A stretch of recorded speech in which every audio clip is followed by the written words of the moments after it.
Welcome back to We Are Unique, and if you want to be a guest on my show, please do email the studio at wau@europentv.com.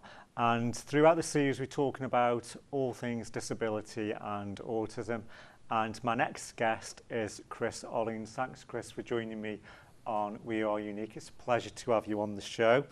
Can you tell me a little bit about your story about being diagnosed with autism, because you got diagnosed quite late in life? Some people would say that. It was the age of 60. After observing my son, I saw just glimpses of my own childhood, and I thought, I used to do that. I think might beg the question of somebody, am I actually autistic? So what age was your son when he got diagnosed? About 10 or 11.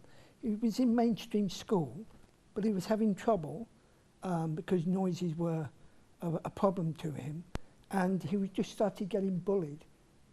And it was at that time we pulled him from mainstream school to educate him at home. Oh, so he was educated at home? For a time, yes. So when you observing your son, did you see a lot of traits which were in him, in you? I did actually, because he was lining up his dinky toys the same way as I did, and he would get very upset if the vacuum moved one, or it faced the wrong way, or he couldn't get he remembered that one car wasn't there because of the colour or the shape. They all had to be just so on the mat that we bought him. So you got diagnosed in your 60s, so when you went to your GP, how did your GP react? Because, you know, a lot of people would talk about early intervention, children being diagnosed from the age of 3, 4, 5 onwards. So you present yourself in the doctors, and you probably just went in quite literally and said you think you may have autism or you may be on the spectrum. How did your GP react to that? Quite angrily. He was more or less questioning how could I come up with the thought that I was autistic. And I was asked with his angry voice to leave the surgery. I then left the practice altogether and went to another one. So do you think it was because he didn't understand what autism was? Because a lot of GPs only when they leave university, they only have a certain aspect of know about obviously they don't know every single condition, and they're not experts in them particular fields. So obviously he must have, learned a little bit about autism. Do you think your GP wasn't educated, or he didn't have a lot of understanding of autism? Or do you think maybe you were just presenting yourself, maybe coming in as, being odd or peculiar or eccentric, and just thinking, well, how does this person know he may have autism? I'd seen the doctor once or twice, so he knew a little bit about me. Okay, can't remember every patient, but I believe it's down to a lack of education, which is even today is sadly lacking. That what is autism? How does it affect people? How do they interact? And mothers they have to really fight to get their children diagnosed. So did you find, once you got that label, which is a label, being diagnosed, and a lot of professionals don't like putting labels on people, did you find that once you got that diagnosis, it was a relief? It was. It's not a label as age isn't a label to me, because I noticed a lot of things. Being deaf, I can lip read, and this is where you just notice someone's blank stare and think, oh, I think that was a lead balloon time moment, and you're thinking, what's gone wrong there? but it did answer all the questions that I got. Why did I not play with my brothers and sisters? After all, I had 4 brothers and 3 sisters. I would play on my own. Yeah. Well, I had a lady who actually called me the other week who said her mother, I think she's on the spectrum, but her mother was 90 years old, and she just, before she goes, she just wanted closure to know whether she was on the spectrum or not. And a lot of people, in their 50s, 60s, and some in their 70s, well, the 90s, like with this lady here, just want answers really, and just to know why they are different. And sometimes people may not want that label, or may not want that label put on them, but I think it's for that person just to understand who they are and what they are, and just to be accepted in society as well. Yes, I can understand that, because it's not to, for me, it's not to be accepted, but it's having to explain why I do things, why, for instance, death doesn't affect me. I mean, my mother died 3 years ago, and I still haven't registered the death. Now, some people would go, that's a bit odd, but that's how it affects me with autism. So on a day-to-day basis, how would you say, do you have a routine or do you have a structure? So the minute when you wake up in the morning, do you do different things, or do you plan your day throughout with a routine or a structure? Except when I'm being invited out, my day is the same every day. So what is a normal day like for you? Getting up, just washing my face, washing my hands, make sure I've got the coffee on, because I've got to wake up, making sure I've breakfast, because anything without my Weetabix is no good, even painting. So what challenges would you say, as a grown man in his 60s with autism, what challenges do you face each day in life? It's really trying to make sure I'm not misbehaving while I'm shopping, because I'm physically disabled, and a lot of people get in the way of my scooter.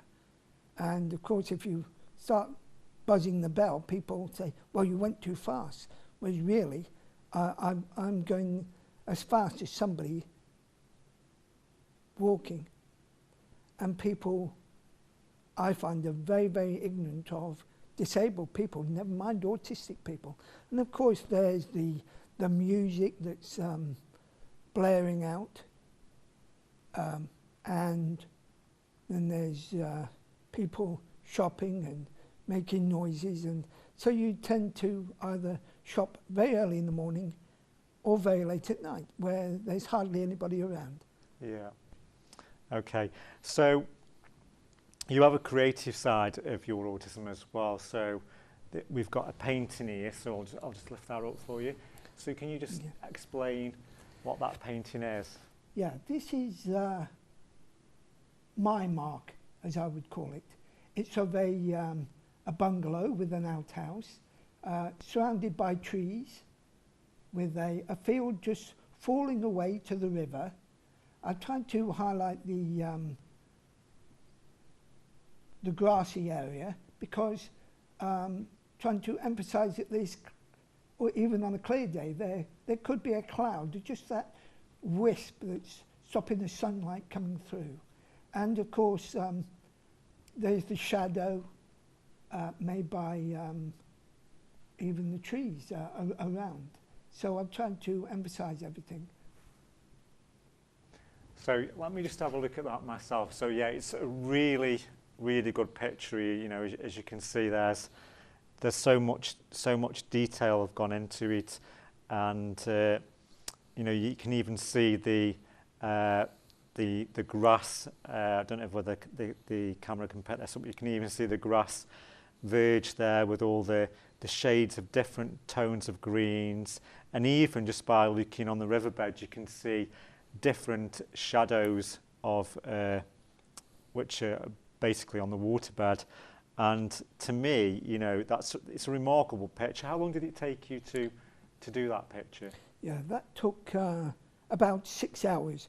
Of course, I had to stop in between because it's not like painting by numbers where you've got the numbers. You've got to think about light and shade as you're going along. But as I say, it's my mark, and I'm self-taught, but open to lessons, anybody. So any of these masterpieces on auction yet? No, not yet. We're just getting to know everybody, and but if anybody wishes to purchase it, the money would go to charity, and I'd be quite happy to get it auctioned if that's what you're offering. So, apart from that picture, what other paintings have you made or designed? I've tried to copy one of Constable's pictures, just of a tree line with the land just falling away, with a path and a river, because this is what Constable was very, very good at, which was making people go from point A to point B, meandering through his pictures. So do you think maybe in the past, if you look back on history, like Van Gogh and, you know, people like that, would you say they were on the spectrum? Oh, very much so. Now, come on. I think people who paint just sit there for hours and hours on end. Well, who does that normally? And they're just making shapes and making sure that everything's right. Because in those days, especially Van Gogh, he probably had to make up his own coloured paints and pigments. Now, it's not like today. We've got a palette. Just dab the brush in the water and then start, you know, making sure it's not too bold, or is it too watery, or they had to make their own. And even the frames that they had to make their own.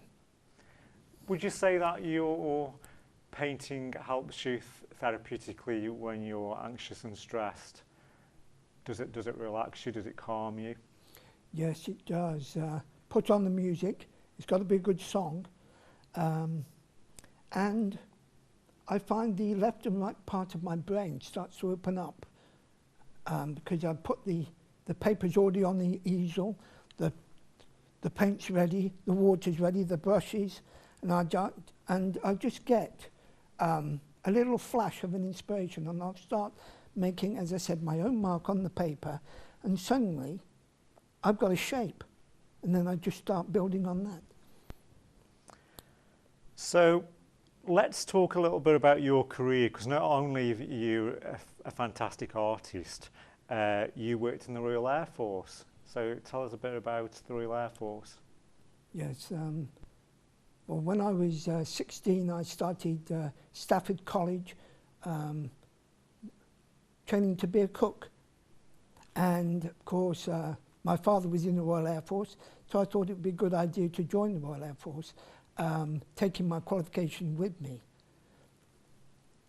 Initially, it helped, and I was able to cook, but I was only interacting between me and the ingredients, making up meals of untold culinary dishes. I wasn't interacting with people. So when there was a social night, I found it very, very hard. This manifested in itself in me being badly beaten up. It's very sad. So would you say your cooking and your cooking skills is routine? Because obviously when you're making something, you've got a recipe, then you've got set instructions to follow to get that